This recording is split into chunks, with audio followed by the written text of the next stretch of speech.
Anthony, where's your level of confidence in Manaea facing a tough Dodgers lineup for the second time in the series? Hi, Chelsea. I mean, this guy has been their best starting pitcher all year, and I'm interested to see how he comes out against Shohei Ohtani, because that was such a fascinating matchup in Game 2 where Manaea basically owned one of the best hitters on the planet, struck him out twice, got a pop-up out of him with sinkers and sweepers, and made Ohtani, a genius hitter, look pretty bad, too, on a couple of those sort of helpless and hapless swings.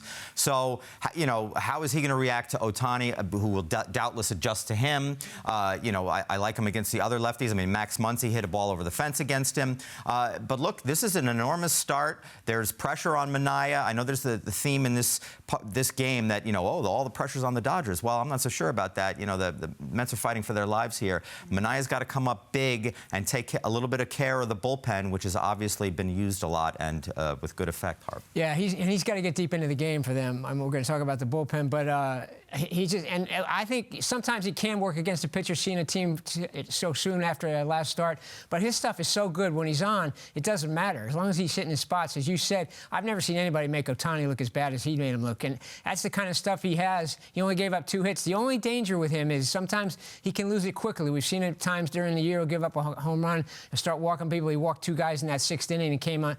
I mean, maybe he would have got through it if Iglesias didn't make the error. But that's where Mendoza, it's tough for him because you want him to go deep in the game, but you got to be on top of where he is. You can't let him all of a sudden lose it and give up a couple runs there. It could be crucial. Yeah, and speaking of the bullpen, Ryan Stanek and Edwin Diaz combined for 13 outs in Game 5. Harp, how should the Mets manage the outs after Manaea? It's tricky. That's where, I mean, ideally, if you get 7 innings out of Manaea and you go, I think Stanek would be ready. He said he would be to come back, even though he threw a lot of pitches, got 7 outs. He could give you 3 outs and Diaz 3 outs. You don't want him to go more than that, Diaz especially, because you have to win a Game 7 to win it all as well. So, but there aren't many guys that he trusts right now in that pen. That's really the issue. So I think Stanek and Diaz are the keys. If you got to go with a third guy, it's probably Garrett, Reed Garrett, and then from there, Maton hasn't been good lately, so not a lot to choose from. Of all the guys you mentioned, Harp, Maton is the only one who didn't pitch in Game 5, and I wonder if he's got a role to play here to get them through if Manaea goes 5, 6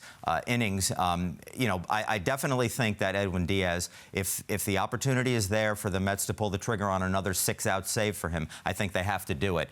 He only threw 23 pitches in getting 6 outs in Game 5.